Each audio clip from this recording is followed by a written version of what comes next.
Welcome to Sehtar. My name is Venkdesh.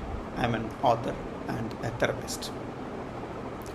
Today we are going to look into social pressure and what to do about it.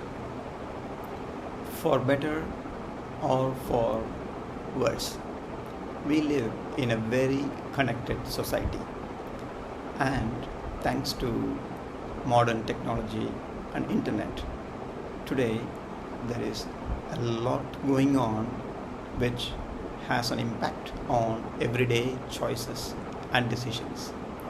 What you see, what you say, what you do, what you wear, what you talk, all of these things are having an impact based on what the society tells us, based on what our friends say to us, based on what your neighbors may talk about you, based on what your roommates may say about you if you're living in college or in a university campus.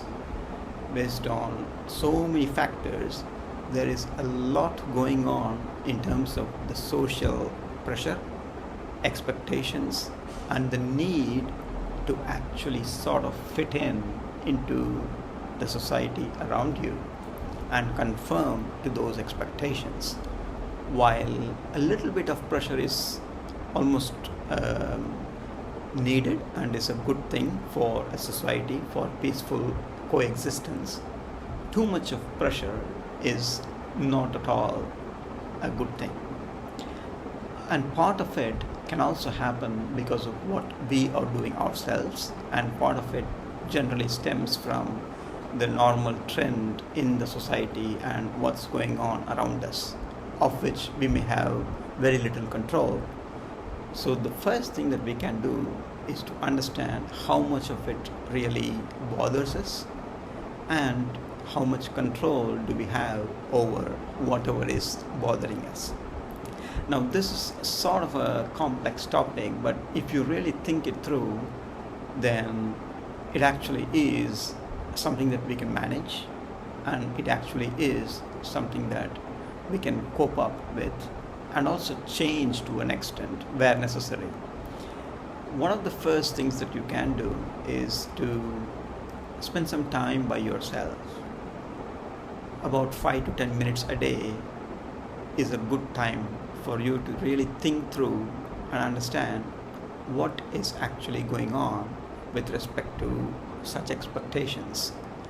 Especially the need to perform can have a tremendous impact in teenage life, in college life, in terms of your performance and your ranking. A lot of pressure may come from people at an authority level, either in your home or in your university, and a lot of pressure can also come from your friends and your friend circle in terms of how well you are doing and whether you are on par with your friend circle. The one thing that you must always understand is you are by yourself deciding your life. There is no need to fit in into what the society is expecting out of you to live a life that is not according to your own choices or decisions.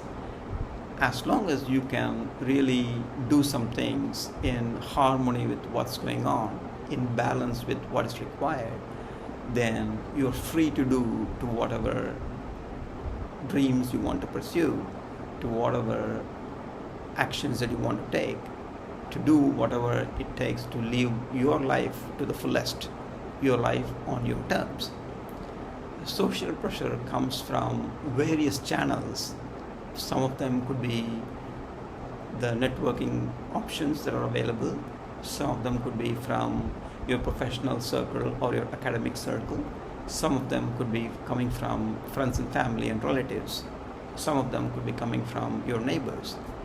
And all of these things are inevitably a part of our life, and therefore all that you can do is to have an objective view of what is being said and what is being expected. And then you can make a decision, you can have a choice in fulfilling some of them or to what extent you want to go ahead and fulfill or meet those needs. That is a choice you have. That is a decision you can make. So even though there may be expectations, there are also reasons behind those expectations, and when you can understand those reasons and clarify whether they are relevant or not, there you go. You had it. You can now really see what you have to do and what you can avoid. So let me give you an example. Ranking. Academic performance is one very important criteria. If you believe that you don't have to be in the top of the class, then there is absolutely no need for you to go ahead and aim for the first or the second position. As long as you're clearing all the subjects and you're passing your exams, that may be good enough. If you feel so, then that's your life and that's your choice and that's your decision, and you can well lead your life with that. As long as you feel peaceful and you are okay with it, absolutely it is your choice. And how well you want to do that and how well you want to study is in your hands. And therefore, think through, plan your life, and think about your dreams. See what you feel about them and see what resonates with you, with your heart. From the bottom of your heart, if you feel some things are important, go ahead and do your best to meet those expectations. However, on the other hand, if you think some of them are not relevant to you, then you always have the option to respectfully say that it's not fitting in with your expectations, it's not something that you would want to do, and you can always respectfully decline and live your life. As long as you're not interrupting others, as long as there is no negative impact to people around you, then you're always free to do what you want to do, isn't it? And today, thanks to modern technology, it is very easy to live life the way you want to live.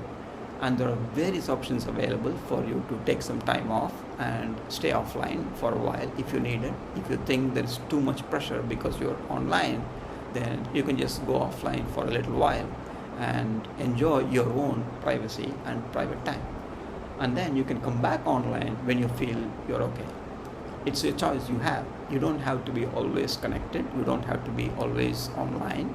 As long as it is okay and reasonable to do so, you can take your time off.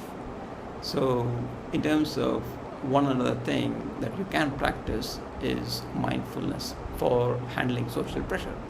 In terms of handling social pressure, mindfulness can really help you in terms of handling any sort of peer pressure, academic pressure, socio-economic pressure. Mindfulness can definitely help you by practicing mindfulness, by living with loving kindness with other people as well as yourself, and having kind of an observer mindset, staying a little bit detached from everything, living in the present moment, not being carried away by the past or the future, and having a look with awareness and kindness without any judgment. That can really help you. Practicing mindfulness is one of the best options available, and it's also easy to start and will help you to live life very nicely, very peacefully. You can be at peace with yourself and at peace with people around you. Therefore, have a think and observe your feelings, see your thoughts, have a little bit of time for yourself, by yourself, and practice mindfulness. It's really easy to start off, and you can really handle everything in a very confident way, in a very nice way, in a very smooth way, and you can come out in flying colors. You can pass your exams in very good with good grades. You can really live the life you want. You can live life to the fullest, and you can enjoy a healthy, happy, and a wealthy life. It is possible, and you can gear up for success and victory. Wishing you the very best. If you like this video, give it a thumbs up, share with friends and family, and subscribe to our channel for all the latest content. Wishing you the very best. See you in another episode. Best wishes.